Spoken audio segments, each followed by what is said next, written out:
bagay, punta na po tayo rito sa pinakamainit, no? Pinakamainit na sabi ko nga kanina nung nakita ko yung isang vlogger na binabalita na natagpuan walang malay si Cabral. Sabi ko, ano na naman siguro to? Fake news na naman siguro to. Kasi natagpuan walang malay. Parang baka clickbait lang ba? Yung pala totoo, no? Nung pinanonood ko yun na walang malay, tapos ngayon, nung bandang mga alauna, dineklara na wala ng buhay ito si Cabral. Alam niyo po, hindi po natin alam kung siya po ay nagpatiwakal o may foul play po dito sa pangyayari na ito.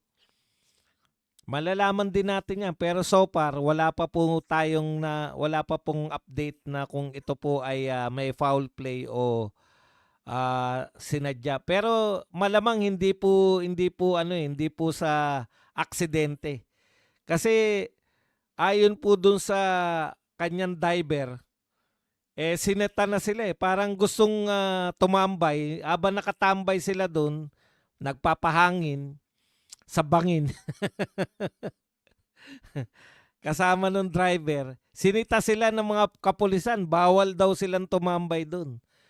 Kaya kumain muna sila, nagpunta ng hotel at nagpabalik si Cabral dun mismo sa bangin na kung saan siya ay pinaniniwalaang nahulog.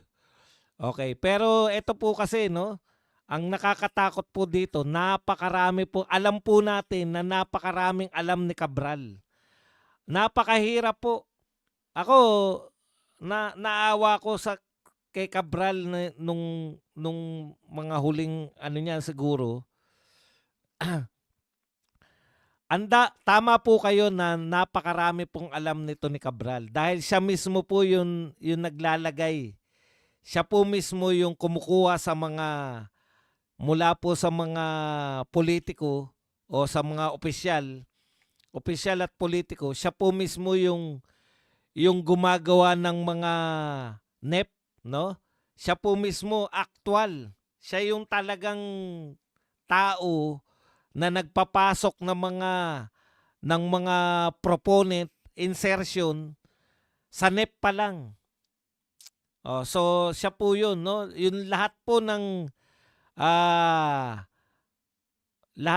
National Expenditure Program ng DPWH sa kanya po lahat. Kaya sa kanya talaga yung bigat eh. Siya talaga yung kumbaga frontman niyan, no? Yun lahat po. Kaya sa kanya papasok. Siya rin siguro yung nag-aalok. O siya talaga yung kung may gustong kumita na malaking tao, mga SEC, USEC, ng iba't ibang departamento, hindi lang po DPWH. Iba't ibang departamento to. SEC at USEC, nagpapasok ng kanilang mga insertion dito po sa NEP. So iba pa po yung NEP pa lang may insertion na, iba pa po yung insertion sa BICAM, iba pa po yung insertion sa small committee. Speaking po, kaya po yung 2026 budget, ang nawala lang po yung insertion sa BICAM kasi naka-live na sila eh. Pero yung insertion po dito pa lang sa NEP, pasok na po yan. Yan yung sinasabi nung una ni Vince Dizon na wala na siyang magagawa dahil gawa na po yung NEP nung pumasok siya eh. Kaya nga po pinahahabol sa kanya. Akala niya kasi sa katotokes niya, naniwala siya kay BBM na talagang bababaan nila. Nung binabaan nila, kinol naman sila ng Senado, binabaan talaga yung budget. Yan yung hinabol ni Vince Dizon.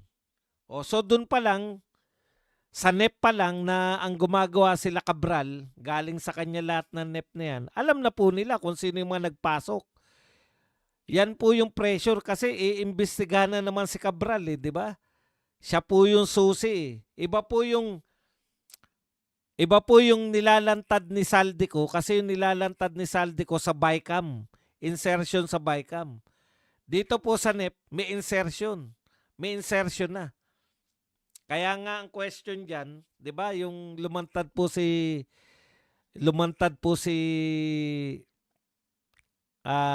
Saldico, kino-question nila kung mag-insert daw si BBM, bakit sa BICAM pa pwede naman sa NEP? Ang sagot ko naman, hindi ba pwedeng sa NEP may insertion, hindi rin pwedeng sa BICAM may insertion pa rin? Kinakailangan ba mamili? Oh. Yung isa bang magnanakaw, kunwari, akyat bahay ka. Sa kwarto lang ang inakyat mo yung bahay. Meron bang yung mga magnanakaw na isang bahagi lang ng bahay, hindi ka pwedeng sa sala. Hindi ako pwedeng magnakaw sa sala. Kinakailangan sa kwarto lang ako magnanakaw. Hindi po ganun yun. Kaya yung nangangatwiran po, palusot nyo lang yun na bakit hindi na lang sa NEP. Meron na sa NEP, meron pa sa, may insertion na sa NEP, meron pa insertion dito sa BICAM. Ganun po ang mga magnanakaw, wala pong pili-pili yan. Kaya yan din po yung katwiran ko, ang ini-insist nila, si BP Sara kasi, cleared sa lahat di ba? Pero ini-insist nila, nagnakaw yan sa may confidential fund. Hindi lang natin alam kasi confidential. Ang magnanakaw po, magnanakaw yan sa lantad, magnanakaw pa yan sa lihim na budget. Wala pong pili yung mga magnanakaw. Kaya po, pag pinagbintangan ninyo si BP Sara na magnanakaw, may lantad na budget yan di tignan nyo sa lantad na budget kung hindi nyo masilip yung confidential dahil confidential nga. Wala po silang makita sa lantad. Ibig sabihin, hindi talaga magnanakaw si BP Sara. Dahil ang tunay na magnanakaw, lantad, lihim, ng ninenok yan. Hindi po pwedeng, hindi ko pwedeng kupitan to kasi confidential pan to. Okay. Naawa ko kasi parang nararamdaman natin yung pressure di ba? Kung gaano presyurado si Cabral nitong kanyang mga huling araw sa daigdig. Biruin nyo, siguro pinipressure siya na wag niyang ikanta yung mga malalaking tao. Pinipressure siya. Tapos siya rin, nape-pressure na rin siya kung siya ba ay magsasabi ng totoo o may ililihim pa siya. Kaya ako, ano man na mangyari, posible. Hindi ko lang kung ako po yung mag-iimbestiga niyan, pwede siya mismo yung gumawa sa sarili niya, nagpatiwakal. Pwede rin na may gumawa sa kanya niyan dahil ang dami niyang alam Yun po ang malungkot doon. Sa dami po ng alam ni Cabral, maisasama niya na po yan sa kanyang libingan, yung mga lihim. Ang tuwan-tuwa po, yung mga makakalusot.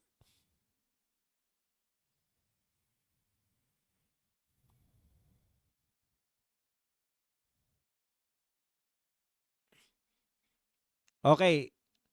Kalinsabay po ng mga balita na yan, napakarami pa rin po, no? Ito lang yung isang tanong ko kasi sabi ng driver, ito po, Cabral driver told police that she asked to be left at Cannon Road at 5 p.m. of December 18. Nasa bangin yung amo mo. Bakit mo iiwanan nasa bangin? Hindi ko po maintindihan. Sana doon ka lang, kape-kape lang, silip-silip ka lang kay ma'am, di ba? Baka ano na nangyayari kay ma'am Matagal nang wala. Hindi ko po sinisisi yung driver.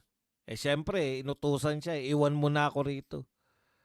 Pero, nasa bangin yung amo mo. Hindi ko maisip na utusan ka na iwan mo ko dito sa bangin.